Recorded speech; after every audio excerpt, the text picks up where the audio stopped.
Is building capacity. Most of what I have seen over the years is that our soldiers and peacekeepers are really not trained across the board to prepare them for what they are going to meet in the mission area. They are not, even when they are given the required training, they don't have the required resources, particularly the equipment and everything to perform to meet up with the ongoing challenges in the mission area when they arrive. And I think for us to be able to achieve that, first we must train the soldiers, we must provide them the right equipment during the training so that once they get onto the mission, they are properly equipped to start performing immediately they arrive, not coming to the mission to be prepared for what they are going to do. What do you tell your soldiers in terms of the things that they should absolutely avoid when they're on peacekeeping missions? Well, what they should avoid greatly is not to be part of the problem. They are there to help the people. So the most important thing is that they should be seen at every given time to add value to the lives of the people who are already suffering and how to protect them from those who have made life unbearable for them. Now, people look on Darfur and they see an enormous amount of attention being lavished on Darfur, a lot of money being spent there, large peacekeeping force, but yet the situation doesn't seem to be stabilizing. The problems don't seem to be going away. Does that make the peacekeepers themselves part of the problem, or are they part of a long-term solution for Sudan's problems? Well, I think what I would say is that we have to look at the problem of Sudan in a holistic way.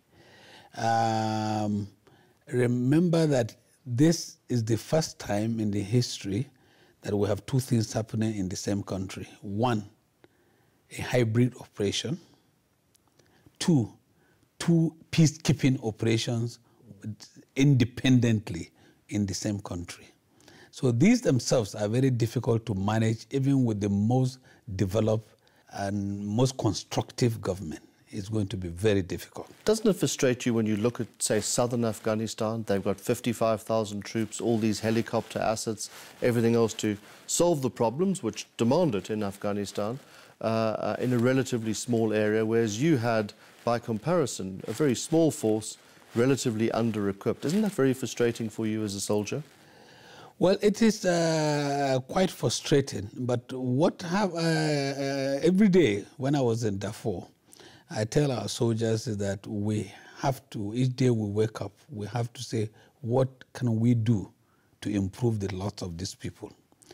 I wish we had a bigger force so that makes protection of civilians much easier. I wish we had a more equipped force with the resources to do what you want to do immediately. But the consolation I have always is that even though with that small force, they will really touch a lot of hearts and minds, and were able to make a lot of people feel secured. And the people, and even the belligerents, knew then and still know now that people are watching them. Even if we can't do something immediately, there are reports and everything, and tomorrow they could be called accountable for what they have done. So I think that in itself is a consolation for us.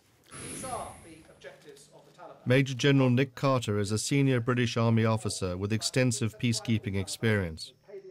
During 2010, he was commander of combined forces in southern Afghanistan, based in the troublesome province of Kandahar. General Carter, you've just returned from a year in Afghanistan. Welcome to the Tswalu Dialogue on the Future of Stability Operations.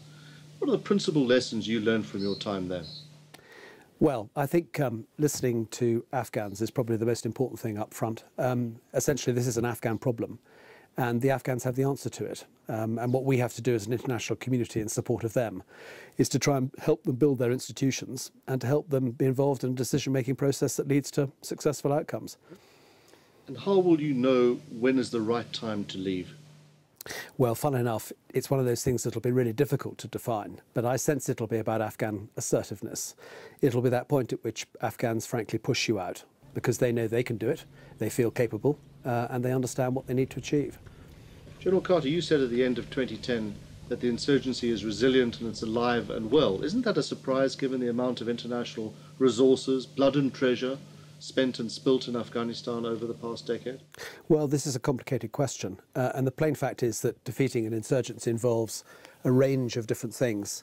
What you're trying to do is to win an argument on behalf of the Afghan government for the minds of the population against what is offered by the insurgency. And the reality of insurgency is that the Afghan government therefore has to step up to the plate and deliver governance. And whilst we as the military can squeeze the insurgency and make it very difficult for it to move freely and for it to get after the population, without the support of governance, rule of law, and some opportunity for the population, it's always going to be difficult to defeat it. And that's why I've always maintained that it'll be those things working in symbiosis with security which ultimately defeat the insurgency, and we're not there yet. Now, in the 19th century, a young colonial officer would have gone off to an area of Afghanistan and probably spent the best part of their life there, working with the civilian population for a long period of time, simply because they couldn't just arrive and leave again very quickly. Do you think the fact that we can go to places very quickly and leave again very quickly, and the fact that the international attention span is so limited because of the international media, has a negative outcome in terms of such missions? I think that we've got to a stage now, we've been there for 10 years, where people are being recycled at a rate that means that there is a degree of continuity simply coming through the amount of appearances that people have in this theatre. But no, I mean, I think it's an important point. I do fundamentally believe that everything in Central Asia is about relationships. It's about developing those personal relationships, which mean that people trust you. And I was very struck when I left Afghanistan after a year, in a sense, how sad a lot of my Afghan partners were that I was going, because we'd invested a lot of time in each other. We had, metaphorically speaking, drunk 3 cups of tea together. And as a result of all of that, we'd got to know each other. And therefore, there was that mutual confidence. If there was one thing that you would have liked to have known before getting there that you learnt over the course of the 12 months, what would it have been? I felt well prepared for what we did. Coming in as we were 8 or 9 years into the campaign with a year to think about what we were doing, I felt reasonably confident that I knew what I wanted to achieve. I would have liked to have known that President Obama was going to announce an uplift of some 2 force packages in my area before the 3rd of December. But that apart, I think I knew what I needed to know. And of course, we learnt on the job as we went through it. A lot of money has been spent in Afghanistan, tens of billions of dollars on aid projects. Do you think we've got good value for that amount of expenditure? Unquestionably not. I think I'm in no doubt that one of the things that we need to be very careful about and very circumspect about is how we spend our resources in these environments. And of course, we went in there not necessarily understanding who our Afghan agents were in terms of how we spent our money. And many of our contracting processes and the way in which aid was distributed has undoubtedly fueled elements of the insurgency because it's been done in a divisive way. Now, that's not to criticise the people who spent the money. It's simply that our understanding has evolved over a 5 to 10 year period. And the consequence of that understanding is I think we now understand that actually this is about spending money in a way that connects Afghan governance with its population and is about trying to encourage opportunity for all of the population, not just simply 1 or 2 rich and powerful families. No one can safely predict what impact mass migration, climate change, or the youth population explosion in Africa will have on global security. Experts believe it would be prudent to prepare for a future where the international community will be asked to provide for more rather than less with stability operations, even though our appetite for doing so seems to be on the wane.